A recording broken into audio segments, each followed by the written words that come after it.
Hello, good morning student. This video is for standard 7 subject science.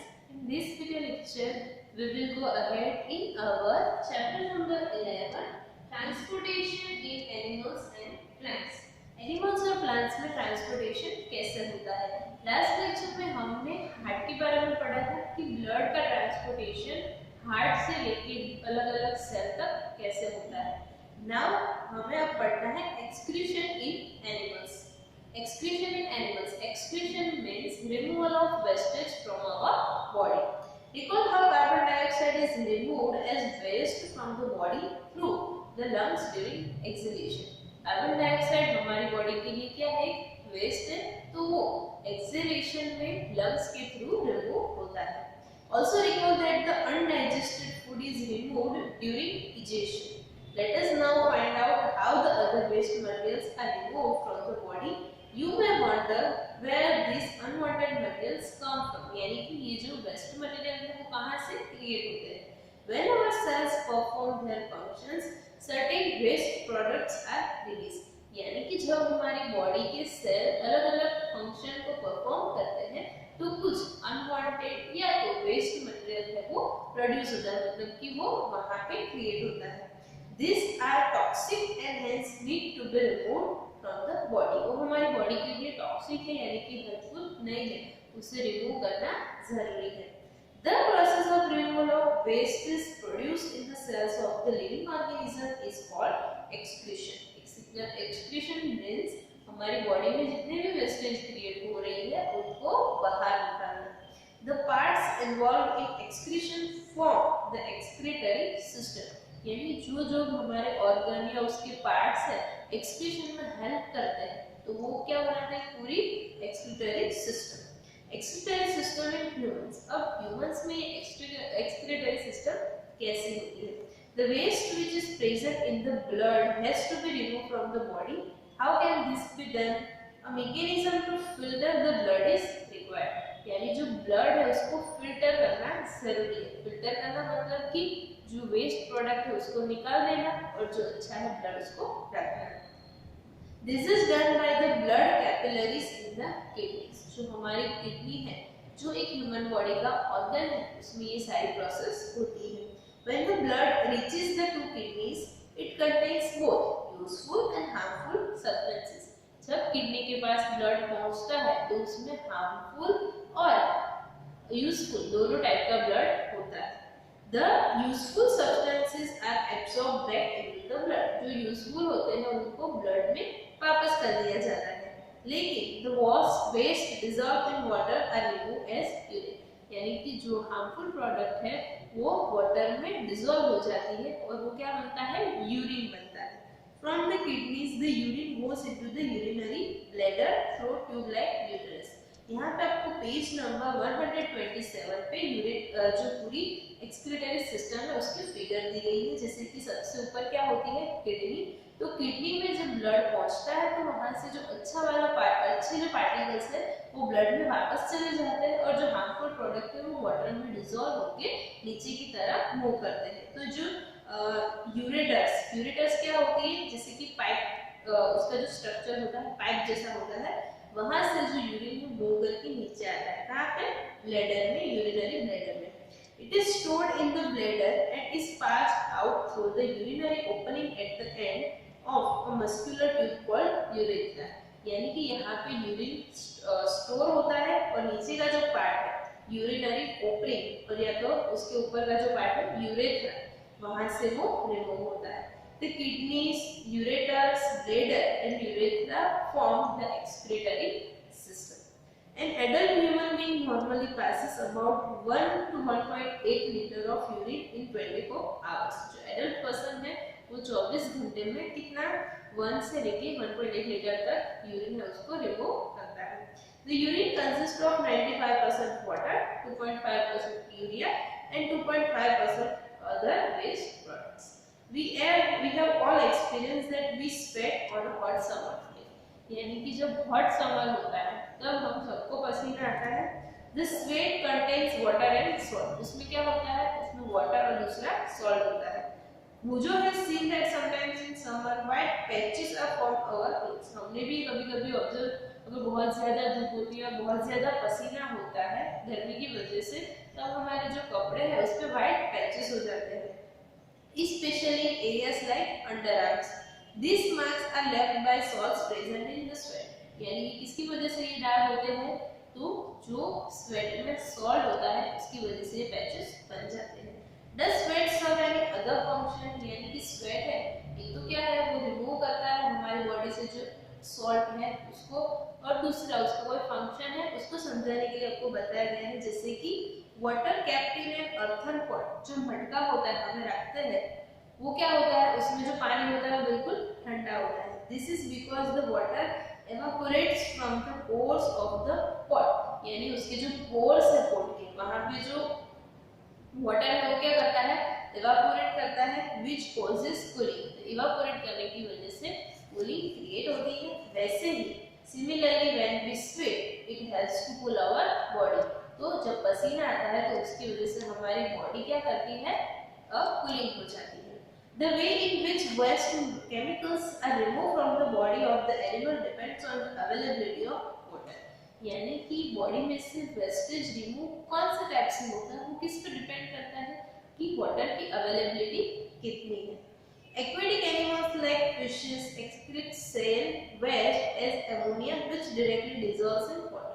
यानी कि जो aquatic animal है वो डायरेक्टली उसके बॉडी के जो वेस्टेज होता है एमोनिया, तो वो क्या करता है, डायरेक्टली डिसॉल्व हो जाता है वाटर में। Some land animals like birds, lizards, snakes excrete a semi-salt white colored compound, यानी कि वो उनका यूरिन होता है वो अलग होता है, जिसे क्या बोलते हैं, यूरिक एसिड, वो क्या होता है, semi salt. The major excretory product in humans is urine. Now दूसरा एक आपको पॉइंट दिया गया है, sometimes a person's kidneys may stop working due to infection or injury. हमारी जो किडनी है कभी-कभी इंजरी या फिर इन्फेक्शन की वजह से खराब हो जाती है। As a result of kidney failure, waste products start accumulating in the blood. यानी कि जब किडनी वर्क करना बंद कर देगी तो वो वेस्ट प्रोडक्ट को अलग नहीं कर पाएगी, उसकी वजह से जो वेस्ट प्रोडक्ट है वो हमारी बॉडी में स्टोर होना स्टार्ट होगा। Such persons cannot survive unless their body is filtered periodically through an artificial kidney. This process is called dialysis. यानी जो वेस्टेज है उसको रिमूव करना भी जरूरी है, तो ये प्रोसेस किसकी वजह से होती है, आर्टिफिशियल किडनी की वजह से, और इस प्रोसेस को क्या बोला जाता है, dialysis.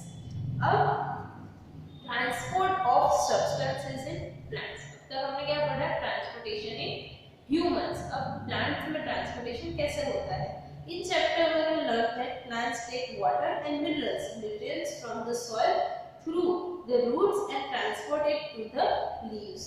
The leaves prepare food for the plant using water and carbon dioxide during photosynthesis. You also learned in chapter 10 the food is the source of energy and every cell of an organism gets energy by the breakdown of glucose. The cells use this energy to carry out vital activities of life. Therefore, food must be made available to every cell of an organism. यानी कि food कौन बनाता है, सिर्फ leaves बनाते हैं, लेकिन जितने भी बॉडी पार्ट्स हैं जो प्लांट के, उन सबको कुछ ना कुछ एक्टिविटी परफॉर्म करने के लिए एनर्जी चाहिए, और एनर्जी कहाँ से मिलती है, ब्रेक डाउन ऑफ फूड। तो जब तक फूड वहां तक नहीं पहुंचेगा तब तक एनर्जी क्रिएट नहीं होगी। Have you ever wondered how water and nutrients absorbed by the roots are transported to the leaves? How is the food prepared by the leaves carried to the plants which cannot make food? यानी कि जो अपना food खुद से नहीं बनाते हैं, plants की जो अलग-अलग पार्ट्स, वहां तक फूड कैसे पहुंचता है, और दूसरा जो रूट्स है सॉइल में से मिनरल्स एंड वाटर एब्सॉर्ब करते हैं, वो अलग-अलग पार्ट तक कैसे पहुंचाते हैं। तो इसके लिए हमें क्या पढ़ना पड़ेगा, transport system of plant. Transport of water and minerals, plant absorb water and minerals by the roots. The roots have root hair. The root hair increases the surface area of the root for the absorption of water and minerals, nutrients dissolved in water. जैसे कि root होता है तो root क्या होता है, वो soil के कांटेक्ट में होता है, रूट के ऊपर रूट हेयर्स होते हैं, तो जब उनको एब्जॉर्ब करना हो वाटर तो रूट हेयर एक्सपांड होते हैं और एब्जॉर्ब यानी अपने में खींच लेते हैं जो पानी है, मिनरल्स है उनको। The root hair is in contact with the water present between the soil particles. Can you guess how water moves from the root to the leaves? अब देखो रूट जो रूट है उसमें तो आ गया, लेकिन रूट से दूसरे पार्ट तक वो कैसे मूव करेगा? What kind of transport system is present in plants? Well, Bujo is right. Plants have pipe-like vessels to transport water and nutrients from the soil. जिससे हमारे नर्व्स होती है अलग अलग बॉडी में ब्लड को सर्कुलेट करने के लिए, वैसे ही यहाँ पे भी पाइप-लाइक वेसल्स होती है. The vessels are made of special cells forming the vascular tissue. A tissue is a group of cells that perform specialized function in an organism. The vascular tissue for the transport of water and nutrients in the plant is called the sleeve. The sleeve forms a continuous network of channels that connects roots to the leaves through the stem and branches and thus transfers water to entire plant. यानी ये जो अलग type की special type की tissue है वो पानी और मिनरल्स को स्टेम के थ्रू अलग अलग पार्ट में मूव करवाती है. You know that the leaf synthesis food. The food has to be transported to all parts of the plant. This is done by the vascular tissue called the phloem. Thus, xylem and phloem transport substances in plants.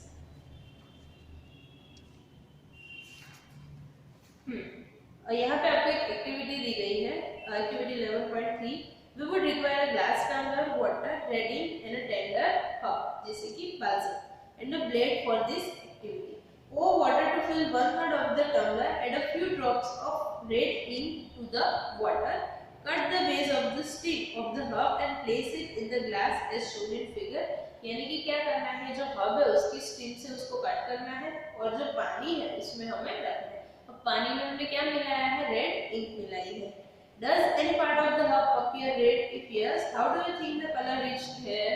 यानी कि आपको कोई part है, जैसे कि figure 11.8 है, उसमें आप क्या करोगे, जो उसकी जो स्टेम है या तो कोई लीफ है, वहां पर आपको क्या रेड कलर का कुछ पार्टिकल्स दिखाई देगा. तो वहां तक रेड कलर कैसे पहुंचा? वो तो पानी में था. You can cut the stem across and look for the red color inside the stem. From this activity we see that water moves up the stem. In other words, stream conducts water. Stream है वो water को conduct करके ऊपर की side ले जाती है. Just like the red ink, minerals dissolved in water also move up to the sea. जैसे red ink है वो पानी में मिलकर ऊपर की साइड गई, वैसे ही मिनरल्स होते हैं वो वाटर में डिसॉल्व होके ऊपर की तरफ मूव करते हैं. Water and minerals go to leaves and other plant parts through narrow tubes inside the stem. अगर transpiration. In class 6 you learned that plants release a lot of water by the process of transpiration. Transpiration की process में क्या होता है? Plants में बहुत सारा water है, इसको रिलीज करते हैं. Plants absorb minerals, nutrients and water from the soil. Not all the water absorbed is utilized by them. जैसे कि हम बहुत सारा खाना खाते हैं, लेकिन सारा खाना है वो हम सारा फूड है हमारी बॉडी यूज नहीं करती है, जो वेस्ट होता है उसको बाहर निकाल देती है. वैसे ही जितना वाटर वो अंदर लेते हैं वो उतना सारा वाटर यूटिलाइज नहीं करते हैं. The water evaporates through the stromata present on the surface of the leaves by the process of transpiration. The evaporation of water from leaves generates a suction pool, the same that you produce when you suck water through a straw, which can pull water to great heights in the tall trees. Transpiration also cools the blood. तो जैसे हमें पसीना होता है human body में, वैसे ही एक type का क्या है जो ड्रॉपलेट्स क्रिएट होती है, जिसे हम क्या बोलते हैं? ट्रांसपिरेशन. और वो भी प्लांट को कूल करने के लिए काम आता है. तो ये थी जो ट्रांसपोर्टेशन सिस्टम प्लांट के हैं. तो यहाँ पे हमने प्लांट और ह्यूमन बॉडी में transportation of blood, transportation of water, transportation of waste materials वो कैसे होता है इसके बारे में पढ़ा. आई होप ये चैप्टर आपको अच्छे से समझ में आ गया होगा. Thank you.